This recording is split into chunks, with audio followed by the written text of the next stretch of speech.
આજે ગાંધીધામ મહાનગરપાલિકાના પહેલી જ વખત 42 કરોડ રૂપિયાના વિકાસના કામોના આજે ખાતમુહૂર્ત અને લોકાર્પણનો કાર્યક્રમ થયો હતો। આ વિસ્તારના જાગૃત અને લોકપ્રિય ધારાસભ્ય શ્રી આદરણીય શ્રી માલતીબેન મહેશ્વરી, કમિશનર શ્રી અને સૌ લોકોની ઉપસ્થિતિમાં આ કાર્યક્રમ યોજાયો હતો। ગાંધીધામ મહાનગરપાલિકા બન્યા પછી જે પ્રકારે બજેટ પણ વધ્યું છે, નગરપાલિકા વખતે જે 100 કરોડનું બજેટ હતું આજે 600 કરોડનું બજેટ થયું છે।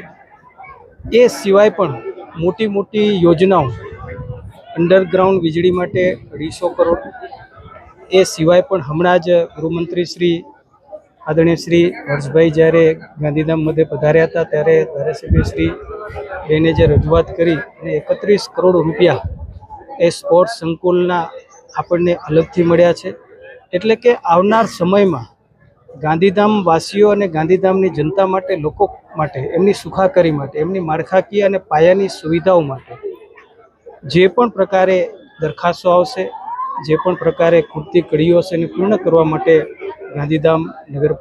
ગાંધીધામ મહાનગરપાલિકા દ્વારા આ કાર્યો થઈ રહ્યા છે। દેશના વડાપ્રધાન શ્રી આદરણીય શ્રી નરેન્દ્ર મોદી સાહેબના નેતૃત્વમાં કેન્દ્ર સરકારના માધ્યમથી પણ અનેક વિકાસના કાર્યો, ડૉક્ટર બાબા સાહેબ આંબેડકર ભવન હોય, એ સિવાય પણ આપણને રેલવે અને એર કનેક્ટિવિટી કેન્દ્રને લગતા અનેક કાર્યો પણ આપણને મળ્યા છે। હું એમનો પણ ધન્યવાદ કરું છું અને રાજ્યના મહાનગરપાલિકા